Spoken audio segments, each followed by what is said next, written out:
والمستقبل لن يقبل منا جميعا إلا هذه الخصال وهذه التضحيات، وسنكون بشكل جماعي حاضرين لاتخاذ كل القرارات في الوقت المناسب وفي مقدمتها. وهذا شيء مع الأسف من الأمور التي أفسدت نسبيا فرحتنا وتوهج الجماهير، هي التلاعبات البخيسة واليئيسة والتي تتصف بالبؤس وبالجشع، التي كان أبطالها مجموعة من المحسوبين على كرة القدم. اللي عرفتها المسألة نتاع التذاكر، وهنا لا بد أن أوضح بأن الإشكال نتاع التذاكر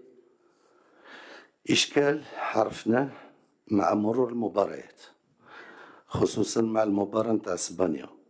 حيث أننا الجماهير المغربية بطبيعة الحال أولا ما كانتش كتنتظر هذه النتائج ولم تكن تتوقعها، وبالتالي الاستعداد لها ما كانش بالشكل المطلوب. والمسألة الثانية هو أن التذاكر نتاع المونديال تباعت 6 شهور قبل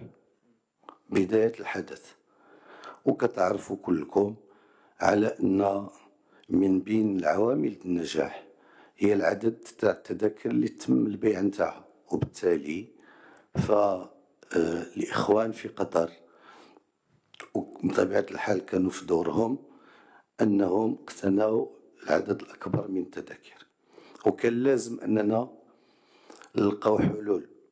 وبذلنا مجهودات جبارة بين المباريات في ظرف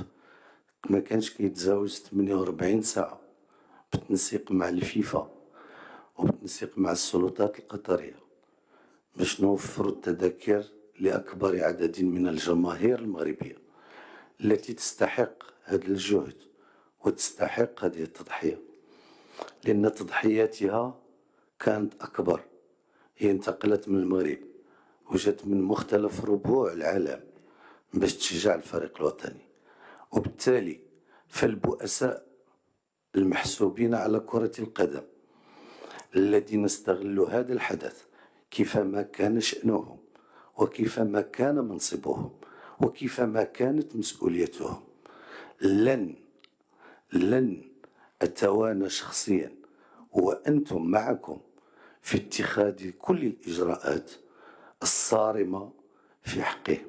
في أقرب الأوقات. وفي هذا المجال الجامعة الملكية المغربية لكرة القدم توصلت بمختلف التقارير نتاع السلطات المكلفة بالأمر، واليوم أنا عندي مجموعة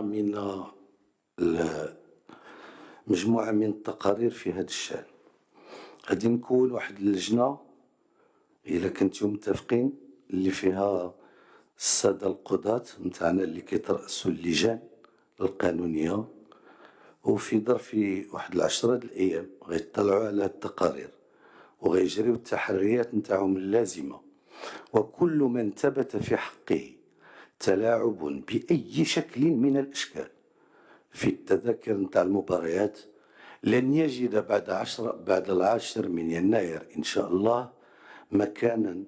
ولا مجالا في كرة القدم، لا من الأقسام تاع الهواة نتاعو إلى أعلى المستويات. معناه سيكون مصيره الطرد النهائي من عالم كرة القدم إن لم تحل هذه الملفات على الأجهزة القضائية التي لها اختصاص في الموضوع. دونك كان لازم أننا ندير هذا الشيء في التقديم باش نرفع كل لبس على هذه الأعمال المشينة مع الأسف والتصرفات اللا إنسانية